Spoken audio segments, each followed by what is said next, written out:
Welcome back साथियों, आपका स्वागत है आपके अपने चैनल एडो आस्किंग में। इतना सपोर्ट बनाने के लिए आपका बहुत बहुत थैंक्स। और निश्चित ही ये जो सीरीज चल रही है RWA की, RPF SI कांस्टेबल की, जिसकी हम जीके कंप्लीट कर चुके हैं। अब हमने मैथ स्टार्ट कर दिया, इसका संख्या पद्धति का चैप्टर भी हमने कंप्लीट कर लिया है। ये निश्चित ही आपको फ़ायदेमंद रही होगी। आज की इस वीडियो में हम SCF LCM के क्वेश्चनों को करेंगे, जो भी इस बुक में जितने भी दे रखे हैं वो सारे के सारे। तो आपका टाइम जाया नहीं करते हुए पहले क्वेश्चन से शुरुआत कर देते हैं। पहला क्वेश्चन है, सबसे बड़ी संख्या ज्ञात करो जिसे 180 और 270 के बीच साझा किया जा सके। यानी कि ये साझा किया जाने का मतलब ये है कि ये 180 को भी काट दे और 270 को भी काट दे। तो ऐसी संख्या क्या हो सकती है? क्या 94 हो सकती है? बिल्कुल नहीं। 92 हो सकती है? नहीं हो सकती। 96 नहीं हो सकती। तो इसमें तो स्पष्ट दिख रहा है कि 90, ठीक है, क्योंकि 90 दूनी 180 और 90 तिया 270। ये साझा करना है, यानी कि हमने 180 और 270 का क्या निकालना था? HCF निकालना था, ठीक है। अगला क्वेश्चन है, दो संख्याओं का लैस है 51 है, मैं से 17 है। ये उनमें से एक संख्या यदि 17 है तो दूसरी संख्या ज्ञात करो। तो सबसे पहले आपको ये पता होना चाहिए कि LCM और HCF का गुणनफल किसके बराबर होता है? दोनों संख्याओं के गुणनफल के बराबर होता है, ठीक है। अब LCM कितना दे रखा है इन्होंने? 51 दे रखा है। मैं से कितना दे रखा है? 17 दे रखा है। वहीं एक संख्या कितनी दे रखी है? 17 दे रखी है। दूसरी संख्या हमें पता करनी है, दूसरी संख्या क्या है। तो जब देखो ये मल्टीप्लाई में है, जब ये इधर जाएगा तो ये डिवाइड में चला जाएगा और 17 से 17 खत्म हो जाएगा, तो क्या बचेगा? केवल 51 बचेगा। 51 इसका आंसर होगा, ठीक है।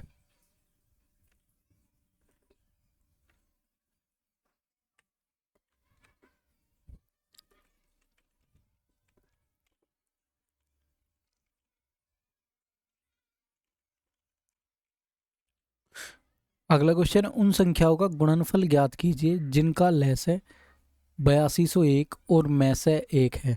तो अभी आपको क्या बताया था कि दोनों संख्याओं का गुणनफल किसके बराबर होता है? HCF और LCM के बराबर होता है। तो इसने दे ही रखा है, LCM कितना दे रखा है इसने? 8201। HCF कितना दे रखा है? 1। 8201 की गुणा 1 में करोगे तो 8201 ही आएगा। और इसने गुणनफल ही पूछा है दोनों संख्याओं को, तो दोनों संख्याओं का गुणनफल कितना आ रहा है? 8201। यही इसका आंसर है, ठीक है। अगले क्वेश्चन की तरफ चलते हैं। अगला क्वेश्चन है, उन संख्याओं का गुणनफल ज्ञात कीजिए जिनका लघुत्तम समावर्त्य यानी कि L से 25 है और में से 8 है। तो गुणनफल पता करना है तो ले से और में से की गुणा कर दो, 25 अट्ठे 200, 200 इसका आंसर होगा। अगले क्वेश्चन की तरफ चलते हैं। अगला क्वेश्चन है 5। ये कह रहा है कि दो संख्याओं का गुणनफल बताओ जिनका लघुत्तम समावर्त्य 9167 और HCF 1 है। तो आप इन दोनों गुणा कर लो, क्योंकि गुणनफल पूछा है, मैं आपको बता चुका हूँ पहले भी। तो 9167 ही इसका आंसर होगा, ठीक है। अगला क्वेश्चन है, उन दो नंबरों का गुणनफल का पता लगाइए जिनका LS है 120 और HCF 13 है।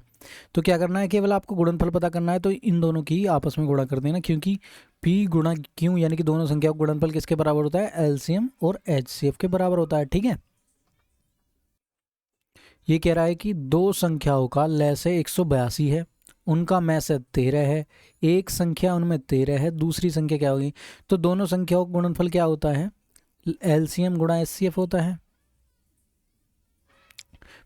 एक संख्या क्या दे रखी है उसने? 13 दे रखी है, दूसरी तुम्हें पता करनी है। लैस है 182 दे रखा है और इसका HCF दे रखा है 13। तो 13 से 13 खत्म हो जाएगा, दूसरी संख्या कितनी निकल के आ गई? 82। 82 इसका आंसर है, ठीक है। अगला क्वेश्चन है, दो संख्याओं का लैस है 88 है, में से 22 है, उनमें एक संख्या यदि 22 है, दूसरी संख्या क्या होगी? तो देखो, जब आप इन दोनों की 82, 88 और 22 की गुणा करोगे तो P गुणा क्यों आएगा? क्यों की वैल्यू 22 दे रखी है, तो 22 से 22 खत्म हो जाएगा, बचेगा कितना? केवल 88। 88 इसका आंसर है, ठीक है। देखो, वह महत्तम संख्या ज्ञात कीजिए जो 126 और 189 को विभाजित करें। महत्तम का मतलब हमेशा क्या होता है? HCF होता है, हाईएस्ट कॉमन फैक्टर, ठीक है। अब 126 और 189 का आपको क्या निकालना है? आपको इसका HCF निकालना है।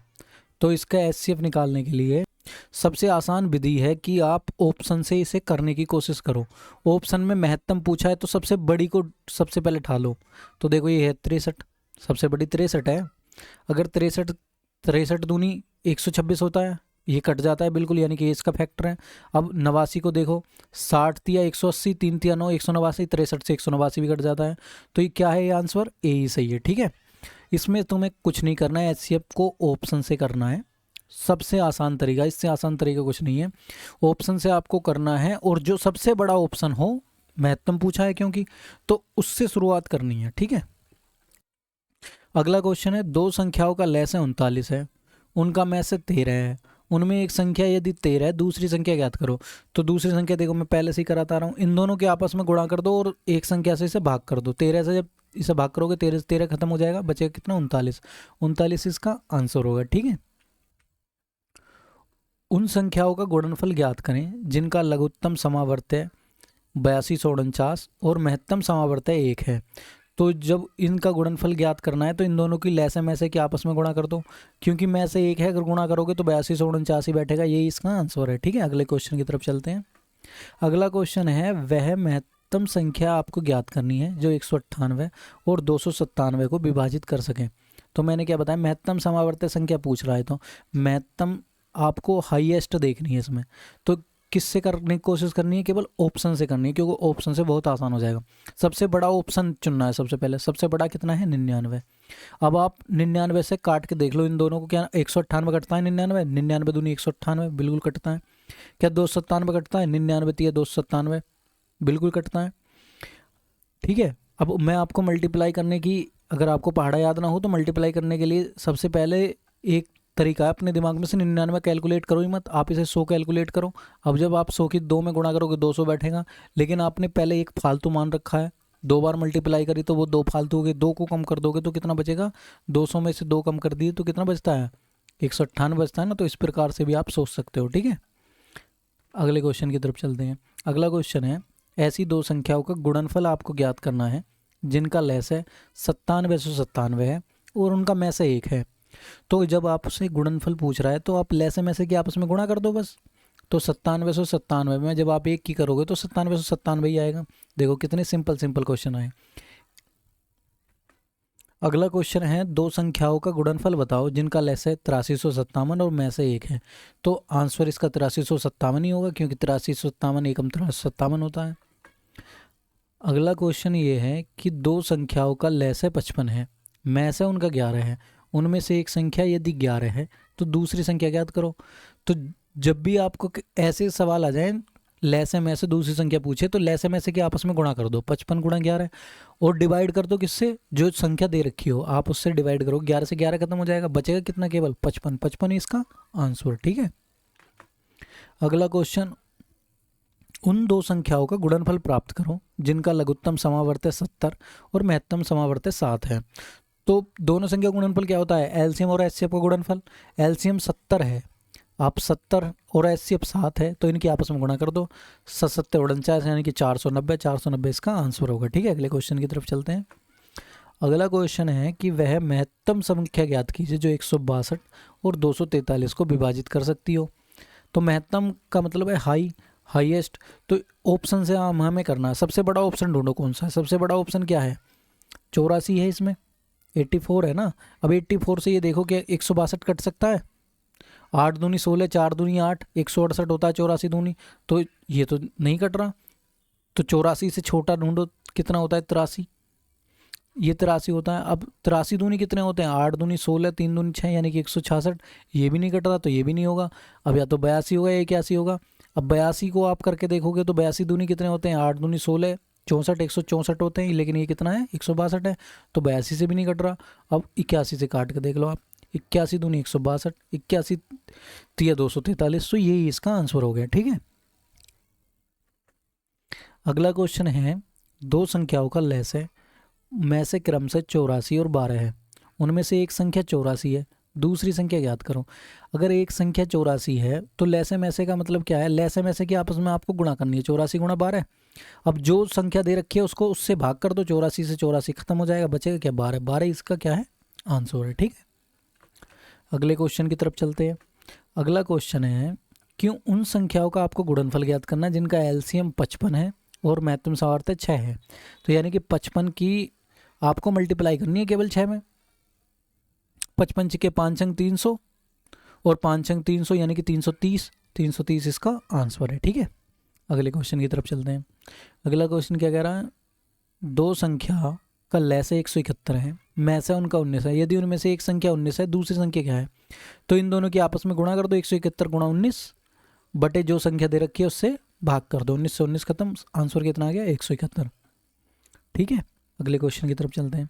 अगला क्वेश्चन ये सेम ही आ गया क्या। अगला क्वेश्चन है दो संख्याओं का गुणनफल बताओ जिनका एलसीएम तो 8611 है और एचसीएफ 1 है। तो एलसीएम एचसीएफ की आपको मल्टीप्लाई करनी है, केवल 8611 ही आंसर आ जाएगा। अगले क्वेश्चन की तरफ चलते हैं। दो संख्याओं का लैसे 32 है, उनका मैं से इन्होंने 8 दे रखा है। तो एक संख्या उनमें 8 है, दूसरी संख्या क्या है। जब आप इन दोनों के आपस में गुणा करोगे और 8 से इसे भाग करोगे तो 8 से 8 तो कट जाएगा, बचेगा कितना, केवल 32। 32 ही इसका क्या हो जाएगा, आंसर हो जाएगा। ठीक है, अगले क्वेश्चन की तरफ चलते हैं। दो संख्याओं का गुणनफल बताना है आपको जिनका लैस है 90 70 और मैं से 1 है। तो उनका गुणनफल क्या हो जाएगा, 90 70 हो जाएगा, क्यों 90 70 एकम 90 70। अगला क्वेश्चन है उन संख्याओं का गुणनफल बताना। देखो ऐसे क्वेश्चन मैं आपको पहले भी करा चुका हूँ, केवल क्या करनी है, इन दोनों की मल्टीप्लाई करनी है। 9 × 27 270, ये इसका आंसर आ जाएगा। ठीक है, अगला क्वेश्चन है दो संख्याओं का लघुत्तम समावर्तय 48 है और उनका महत्तम समावर्तय 8 है। दी गई एक संख्या 24 है, दूसरी संख्या बतानी है। तो क्या होता है, एलसीएम गुणा एचसीएफ करना है। एलसीएम 48 दे रखा है, एचसीएफ 8 दे रखा, बटे जो संख्या दे रखी है उससे भाग कर दो। 24 दूनी 48, 2 8 16, दूसरी संख्या कितनी आ गई 16, यही इसका आंसर है। ठीक है, अगले क्वेश्चन पर चलते हैं। अगला क्वेश्चन ये कह रहा है कि उन संख्याओं का गुणनफल ज्ञात करो जिनका लघुत्तम समावर्तय 90 और महत्तम समावर्तय 9 है। तो उनका गुणनफल क्या करना है, केवल इन दोनों के आपस में गुणा कर देंगे। 9 9 81 यानी कि 810, 810 इसका आंसर है।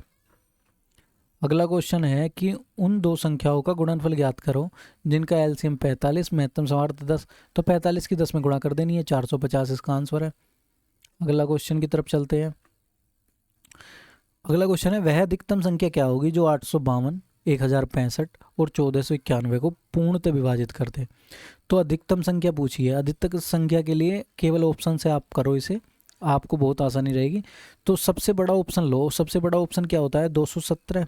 आप 217 से किसी एक को काट कर देख लो। पहले आप 852 को काटोगे तो 2 चौक 800 यानी कि 200 चौका 800, 17 चौका 68 यानी कि 868 बैठेगा।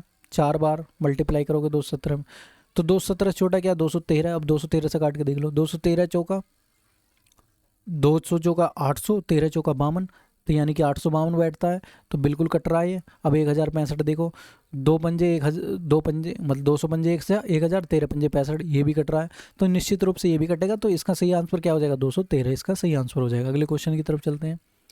अगला क्वेश्चन ये कह रहा है कि लैसे और मैसे क्रम से 42 और 7 हैं, उनमें एक संख्या 7 है, दूसरी संख्या ज्ञात करनी है। तो अब 42 की 7 में मल्टीप्लाई करो और 7 से डिवाइड करो, तो 7 से 7 खत्म हो जाएगा, बचेगा कितना 42। 42 इसका क्या हो जाएगा, आंसर हो जाएगा। अगले क्वेश्चन की तरफ चलते हैं। अगला क्वेश्चन ये कह रहा है कि 5 घंटियाँ हैं, ठीक है, पहले एक साथ बजना शुरू करती हैं, फिर वे 6, 5, 7, 8 और 10 सेकंड के अंतरालों पर बजती हैं। कितने अंतराल के बाद वे फिर एक साथ बजेंगे। तो ऐसे सवालों के लिए आपको कुछ नहीं करना, आपको लैसे निकालना होता है। ठीक है, कितने समय बाद बजेंगी, आप उसके लिए आपको क्या करना है, लैसे निकालना है। तो लैसे कैसे निकालना है, देखो कितना गैप इनमें, 6, 5, 7, 8, 10, ये सेकंड है इनका, आप लैसे निकालो। ठीक है, लैसे निकालने के लिए भी एक विधि होती है, उसको या तो आप उसे फॉलो कर लो या फिर मैं आपको जो बता रहा हूँ वो कर लो। आप जो भी सबसे बड़ी संख्या आप पहले उसको लिख लो। ठीक है, 10 आपने लिख लिया। अब बड़ी से छोटी संख्या कौन सी होती है, 8। अब ये बताओ 8 क्या होता है, 2 गुणा 4 होता है ना 8।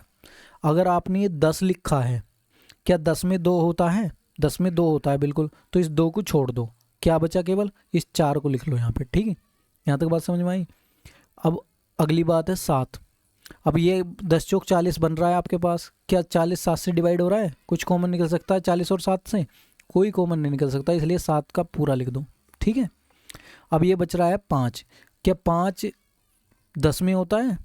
बिल्कुल, 5 दूनी 10 होता है, 5 दूनी 10 होता है ना। तो यानी कि ये पूरा 5 10 में काउंट हो चुका है, तो आपको 5 को लिखने की ज़रूरत नहीं है। ठीक है, अगला है 6। तो 6 क्या 10 में होता है? 6 होता है 2 तिया 6। देखो 2 तो 4 में भी हो सकता है, 10 में भी हो सकता है, तो 2 को लिखने की कोई ज़रूरत नहीं है, कॉमन हो चुका है। बचा क्या? केवल 3। 3 कहीं से भी कॉमन नहीं है इसमें, तो 3 को केवल आप लिख लो। ठीक है, क्योंकि ये सब कुछ सेकंड में है। ठीक है, आंसर दे रखा है आपको का इसमें मिनट में, तो आप सबसे पहले इसे मिनट में कन्वर्ट कर लो। आप जब इसे मिनट में कन्वर्ट करोगे तो 60 से आपको भाग करनी होगी, क्योंकि ये ऊपर वाला सेकंड में आ रहा है, नीचे वाला मिनट में है। तो जब आप इसे 60 से भाग करोगे तो 4 से इसे पहले भाग कर लो 15 बार, 15 बार हो गया। अब 3 से इसे भाग कर लो, 3 पंजे 15 बार, सॉरी 3 पंजे 15, 5 बार चला गया। अब इस 5 से 10 को कर लो, 5 दूनी 10, 2 सत्ते, यहाँ 7 बच रहा है, 2 बच रहा है, 2 सत्ते 14, 14 मिनट इसका आंसर हो गया। ठीक है, यहाँ तक बात समझ में आ गई। एक टेक्निक तो ये थी, आप इस तरीके से कर सकते हो। दूसरा, आप जो हम स्कूल में करते हैं, ये अभी मैंने आपको बताया इसलिए आपको ऐसा लग रहा है कि लेट है, वरना अगर आप प्रैक्टिस में रहे होंगे तो आप बहुत जल्दी से इसे पकड़ चुके होंगे और कर भी रहे होंगे। अब हम स्कूल वाली टेक्निक से इसका एचसीएफ निकालने की कोशिश करेंगे, जैसे हम स्कूल में निकाला करते थे। तो सबसे पहले आपको किसका निकालना है? 5 का, 7 का, 8 का और 10 का और एक 6 का। ठीक है, तो सबसे पहले हम क्या करते थे, जो सबसे पहले 2 से हम डिवाइड करके देख लेते हैं किस किस में कट रहा है। 3 में, 5 में, 7 नहीं कट रहा, जो नहीं कट रहा उसे वैसे ही लिख दो 4 और ये 5। ठीक है, अब हम 4 से करके देख लेते हैं। 3 नहीं कट सकता, 5 नहीं कट सकता, 7 नहीं कट सकता, ये एक बार कट गया, ये 5। अब हम 5 से करके देख लेते हैं। 5 से 3 नहीं कटता, 3 को यूँ लिख लेंगे, 5 कटता है 1 लिख लेंगे, 7 नहीं कटता 1 कटता है और 5 कट जाता है 1। तो बचा क्या? केवल 2 4 5 3 और 7। कितने हो गया? बात वही बनी ना, 2 गुणा 4 गुणा 5 गुणा 3 गुणा 7, क्योंकि ये सेकंड में आया। अब हमें इसे किस में कन्वर्ट करना है? इसे हमें मिनट में कन्वर्ट करना है, उसके लिए हमें 60 से भाग कर देनी है, क्योंकि ये सब सेकंड में है। तो 4 पंजे 20, 20 दिया 60, तो ये ख़त्म हो गया। 2 सत्ते 14, 14 इसका आंसर आ गया। ठीक है, अगले क्वेश्चन की तरफ चलते हैं। अगला क्वेश्चन ये है कि सबसे बड़ी संख्या ज्ञात करो जो 54 और 81 को पूर्णतः विभाजित कर सकती हो। आपको ऐसी संख्या बतानी, 54 81 को पूर्णतः विभाजित करो। मैं आपको पहले से ही बता रहा हूँ, जो सबसे बड़ी हो, केवल आप सबसे पहले फोकस उस पर करो। ठीक है, तो सबसे बड़ी इनमें कौन सी है? 27। क्या 27 से 54 डिवाइड होता है? 27 दूनी 54 बिल्कुल होता है। क्या 81 होता है? 27 थी 81। देखो पहले बार में ही आपने पहुँच गए वहाँ आंसर में। ठीक है, अगले क्वेश्चन की तरफ चलते हैं। अगला क्वेश्चन ये कह रहा है कि दो संख्याओं का एलसीएम 156 है, उनका एचसीएफ 12 है, और यह देखते हुए कि एक संख्या 12 है, दूसरी संख्या ज्ञात करो। तो आपको क्या कुछ नहीं करना, आपको एलसीएम कितना 156 और एचसीएफ कितना 12 है, उनके गुणा करनी है और डिवाइड करना है जो संख्या आपको दे रखी हो। आप 12 से 12 खत्म कर दो कि बचेगा कितना? 156। 156 इसका आंसर हो गया। अगला क्वेश्चन है, दो संख्याओं का लघुत्तम समावर्त और महत्तम समावर्त 369 और 351 है। एक संख्या 72 है, दूसरी संख्या क्या है? आपको ये पता करना है। ठीक है, एक संख्या तो उसने 72 दे रखी है, दूसरी संख्या आपको बतानी है। लेकिन यहाँ पे ये ध्यान रखो, दो संख्याओं का लघुत्तम समावर्त और महत्तम समावर्त का योग 369 है और अंतर 351 है। ठीक है, यानी कि एलसीएम प्लस एचसीएफ कितना दे रखा है इसने? 369, और एलसीएम माइनस एचसीएफ कितना दे रखा है इसने? 351। ठीक है, अब जब आप इन दोनों को इक्वेशन को जोड़ोगे तो क्या बनेगा? तो एलसीएम 2 इंटू एलसीएम हो जाएगा, एचसीएफ से एचसीएफ का तो खत्म हो जाएगा क्योंकि प्लस का ये माइनस का। अब आप इसे जोड़ो, कितना है? 9 और 1 10, 6 में 6 और 5 11 और 1 12, 3 और 3 6 और 1 7, 720 क्या हो गया? एलसीएम 2 इंटू एलसीएम है, 720 आया, लेकिन ये दो गुणा में है तो ये इधर भाग में आ जाएगा।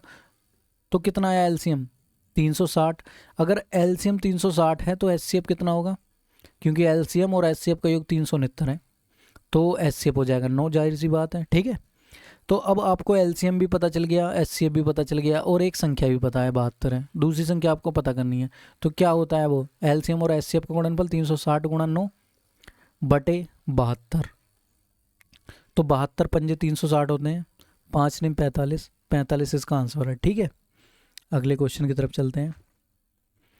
अगला क्वेश्चन है कि 4, 20 और 28 के महत्तम समवर्तक और लघुत्तम समवर्तक के गुणन क्या है।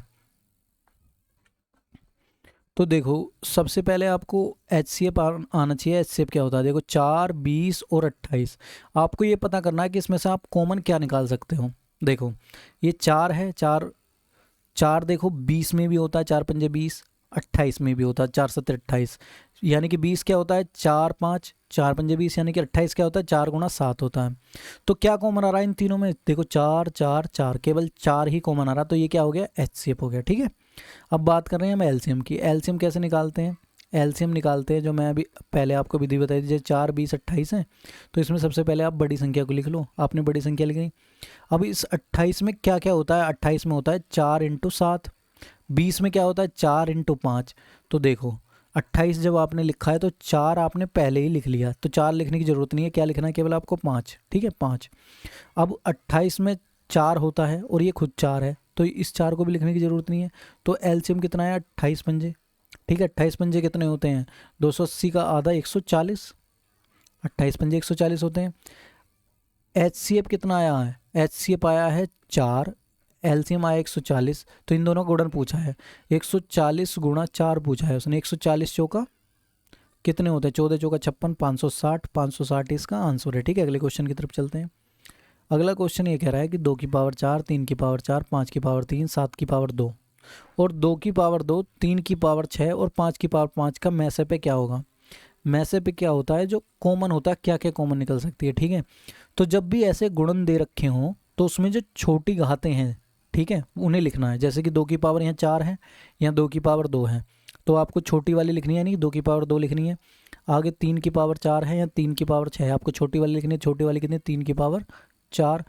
आगे 5 की पावर 3 है, या 5 की पावर 5 है, तो यहाँ कितनी लिखनी है आपको 5 की पावर 3। आगे ले रखा है 7 की पावर 2, इधर 7 की पावर कोई है ही नहीं, तो कॉमन लेना है, तो ये कॉमन नहीं हो रहा, तो इसको आपको लिखना नहीं है। ठीक है, तो क्या आया आंसर आपका 2 की पावर 2, 3 की पावर 4, 5 की पावर 3।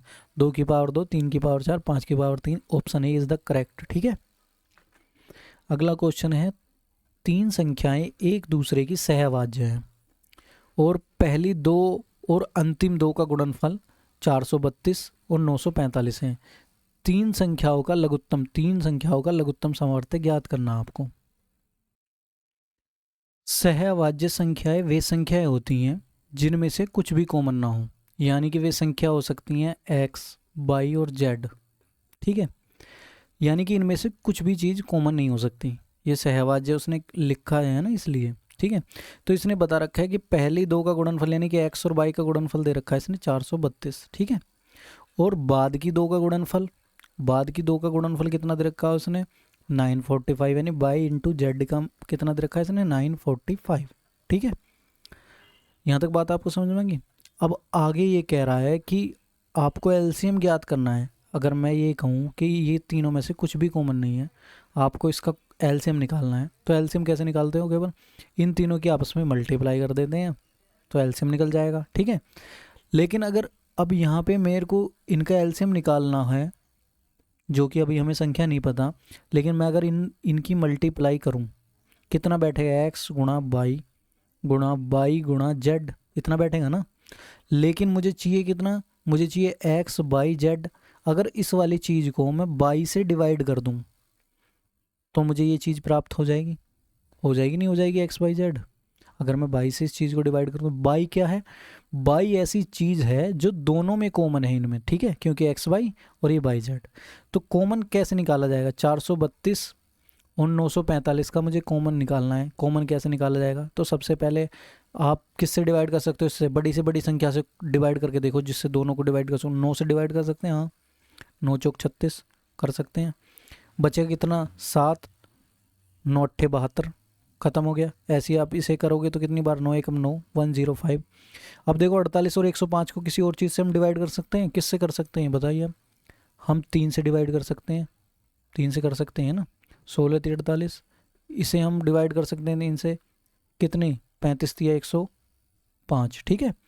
तो कॉमन क्या आ रहा है, क्या अब 16 और 35 से कुछ कॉमन आ सकता है, बिल्कुल नहीं आ सकता। तो कॉमन क्या आया, 9 और 3 कॉमन आया।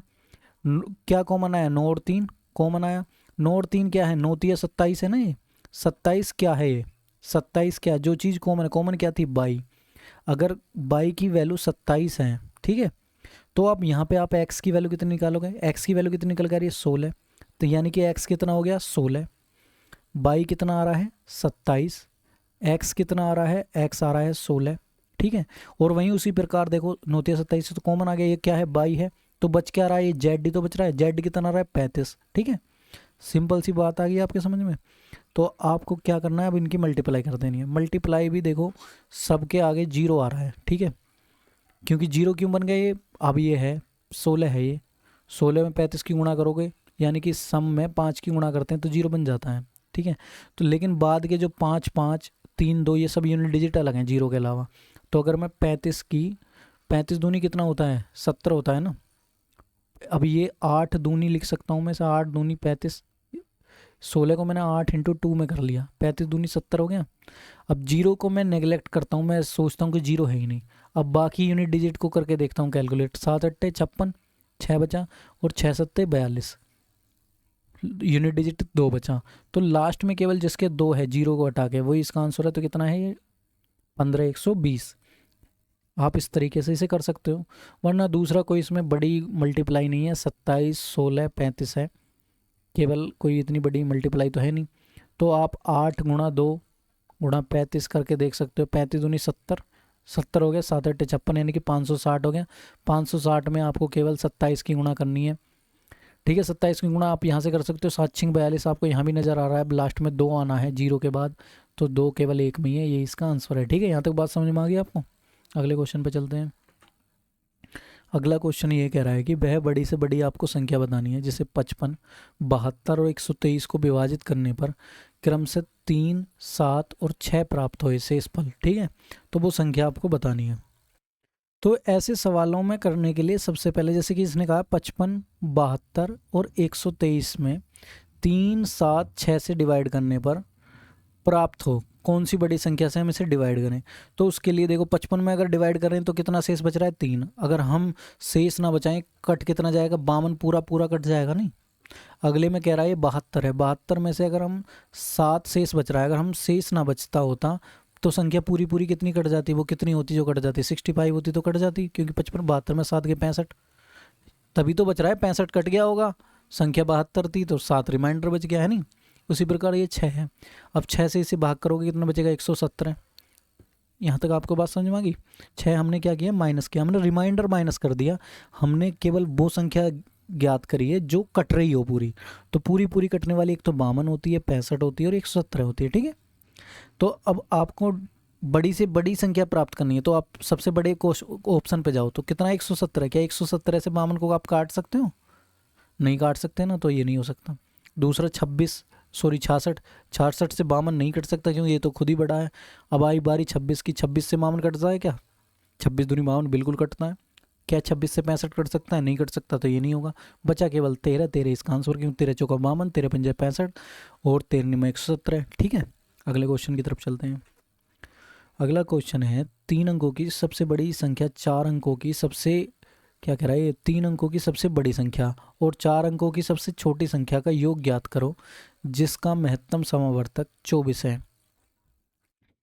देखो सबसे पहले अगर ऐसे सवालों में जो बड़ी से बड़ी कहा है तो बड़ी से बड़ी लिख लो। 3 अंकों की बड़ी से बड़ी संख्या क्या हो सकती है, 999 हो सकती है।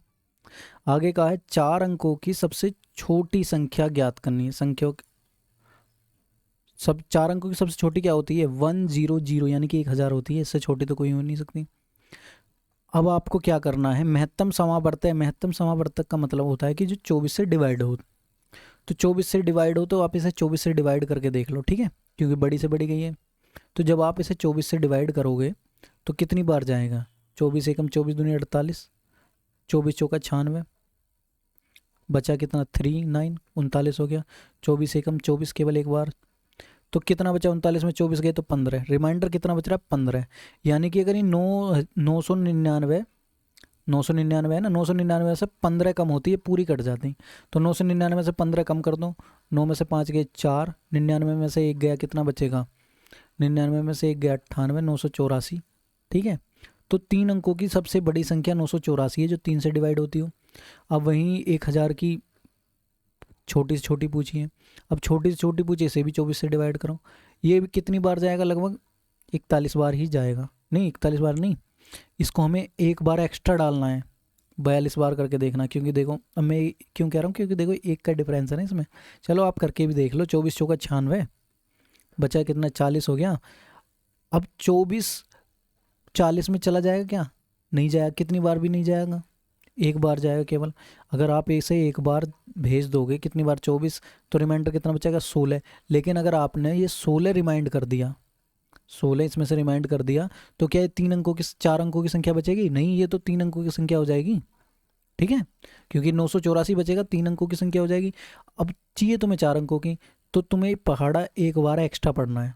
तो कितनी बार पढ़ना है आपको, जैसे कि ये 24 40 नहीं जा रहा, नेक्स्ट कौन सा अंक जाता है 48 जाता है ना, 24 दूनी 48। तो कितना आपको ऐड करना पड़ा इसमें एक्स्ट्रा 8, तो 1000 में आपको 8 ऐड करना होगा। ठीक है, बात समझ में आ गई। अगर आपसे पूछे 3 अंकों की बड़े से बड़ी संख्या, तो उसमें रिमाइंडर माइनस करना है। और अगर आपको पूछे कि 4 अंकों की छोटी से छोटी संख्या, तो उसके लिए आपको क्या करना होता है, एक बार पहाड़े को एक्स्ट्रा पढ़ना होता है, और जो आप एक्स्ट्रा उसमें बैठ रहा है उसको आप उसमें संख्या में ऐड कर देते हैं। ठीक है, 1008 और 984 का अब आपको योग करना है, क्योंकि इसने कहा है ना कि उन संख्याओं का योग करो। तो आप जब आप इसका योग करोगे, 8 4 12, 8 और 1 9, 19 19 92 इसका आंसर आ गया। ठीक है, ये इसका आंसर है। अगले क्वेश्चन की तरफ चलते हैं। अगला क्वेश्चन ये कह रहा है 14 42 77, इसका आपको वैसे बताना है। ये आप पहला क्वेश्चन मैं दे रहा हूँ आपको होमवर्क के लिए, तो अगर आप टाइम निकाल के इसका हो कमेंट बॉक्स में कमेंट कर देना उत्तर। ठीक है, अगले क्वेश्चन की तरफ चलते हैं। अगला क्वेश्चन है, दो संख्याओं का एचसीएफ 6 है, इनका एलसीएम 84 है। यदि इनमें से एक संख्या 42 है, इसको भी आप करना। ठीक है, क्योंकि ऐसे क्वेश्चन बहुत कर चुके हैं हम। कमेंट बॉक्स में इसको कमेंट कर देना। ओके, अगले क्वेश्चन में, दो धनात्मक संख्याओं का अनुपात 3 और 7 है, उनका एलसीएम 231 है, तो उनमें छोटी संख्या कौन सी है। देखो वो संख्या 3:7 के में है। ठीक है, अब आप, क्योंकि ये रेसो है, रेसो में किसी चीज़ को कुछ भी मान लेते हैं। जैसे मान लो ये 7x हुई संख्या और ये 3x हुई। ठीक है, ये संख्या 3x मानी हमने, ये 7x ही। ठीक है, अब ये बताओ 3x और 7x का अगर आप एलसीएम लेने लगे तो कितना बैठेगा। तो देखो एक तो 3 आएगा, 7 आएगा, और देखो x दोनों में कॉमन है, कॉमन है तो हमें केवल एक लेना, तो केवल एक x आएगा। ठीक है, तो ये आ जाएगा। अब दे कितना रखा है इन्होंने, 231 दे रखा है, 231 दे रखा है। अब x की वैल्यू आपको निकालनी है। जब आप इस x की वैल्यू निकालोगे, 3 7 21 को डिवाइड करोगे, 21 से जब आप डिवाइड करोगे, 21 एकम 21, 21 एकम 21, x की वैल्यू कितनी आएगी 11। ठीक है, अब ये कह रहा है छोटी संख्या आपको पता करनी है। छोटी संख्या क्या है 3x, 3x का मतलब 3 गुणा 11, 11 3 33, 33 इसका आंसर है। ठीक है, अगले क्वेश्चन पे, दो सहअभाज्य संख्याओं का एचसीएफ क्या होगा। दो सहअभाज्य संख्याओं का, सहअभाज्य संख्या वे होती है जिनमें से कुछ भी कॉमन नहीं होता, लेकिन प्रत्येक संख्या में से एक चीज कॉमन होती है, वो होता है 1। ठीक है, तो उसका अगर एचसीएफ की बात करें तो एचसीएफ क्या होगा 1 होगा। ठीक है, अगले क्वेश्चन की तरफ चलते हैं। अगला क्वेश्चन है 16 48 और 104 का एचसीएफ क्या है। एचसीएफ, एक एचसीएफ का क्वेश्चन भी मैं होमवर्क में देता हूँ आपको, इसका आपका उत्तर कमेंट बॉक्स में कमेंट करना है। ऐसे हम क्वेश्चन कई करा चुके हैं। अगले क्वेश्चन की तरफ चलते हैं। अगला क्वेश्चन ये कह रहा है कि एक स्कूल में कक्षा 4 5 और 6 में छात्रों की संख्या 188 282 और 423 थी। यदि प्रत्येक कक्षा के सेक्शन में विभाजित किया गया हो और प्रत्येक सेक्शन में छात्रों की संख्या समान थी, तब इन तीनों कक्षाओं के सेक्शन की कुल न्यूनतम संख्या क्या थी। तो इस सवाल को हल करने के लिए आप इसका एचसीएफ निकालो, कितना है 188 282 और 423 है। ठीक है, अब अगर आप 188 को फैक्टर कर लो, कितने बनेंगे। आप सबसे पहले आप इसे कितने से काट सकते हो, 4 से काट के देख लो। 4 से जब आप इसे काटोगे 4 चौक 16 और 4 सत्ते 28, 4 इंटू 47 हुआ। अब आप इसे काट के देख लो, आप इसे 4 से तो नहीं काट पाओगे, 2 से काट लो, 2 एकम 2, 2 चौक 8 और 2 एकम 2। अब आप इसे और किससे काट सकते हो, 3 से काट सकते हो, 3 चौक 12 और 3 सत्ते 21। अब 423 को काट लो आप, 423 को किससे काट सकते हो आप, 9 से कट सकता है, 9 चौक 36 और 9 सत्ते 63। तो आप एचसीएफ देखो क्या आ रहा है, 47 आ रहा है, 47 आ रहा है, 47 आ रहा है। यहाँ पे देखो कितना है, यहाँ सेक्शन कितने बन रहे हैं 47, क्योंकि बराबर सेक्शन बनाने हैं तो सेक्शन कितने का माना जा सकता है, अब हमें 47 का माना जा सकता है। अब यहाँ देखो इसमें कितने सेक्शन है, इसमें 9 सेक्शन बन रहे हैं, इसमें 3 दूनी 6 सेक्शन बन रहे हैं, और इसमें कितने 47 के 4 सेक्शन बन रहे हैं, ठीक है, क्योंकि 47 इंटू 4 होता है। अब आपको केवल सेक्शन ऐड करने हैं, 4 और 6 10, 10 और 9 19, तो कितने सेक्शन हो गए टोटल, 19 सेक्शन हो गए, ठीक है। और आगे ये हमने एचसीएफ और एलसीएम का जो चैप्टर था इस बुक में दिया हुआ था उसे हमने प्रॉपर पढ़ लिया है, समझ लिया है, ठीक है। अब जल्द ही हम इसके दूसरे चैप्टर को मैं अपलोड करूँगा, आज ही शायद आपको देखने को मिल जाए, या फिर वरना सुबह को तो आपको मिल ही जाएगा, ठीक है। ऐसे ही अपना सपोर्ट बनाए रखें, वीडियो को लाइक करें, चैनल को सब्सक्राइब करें। मिलते हैं अगली वीडियो में, तब तक के लिए जय हिंद साथियों।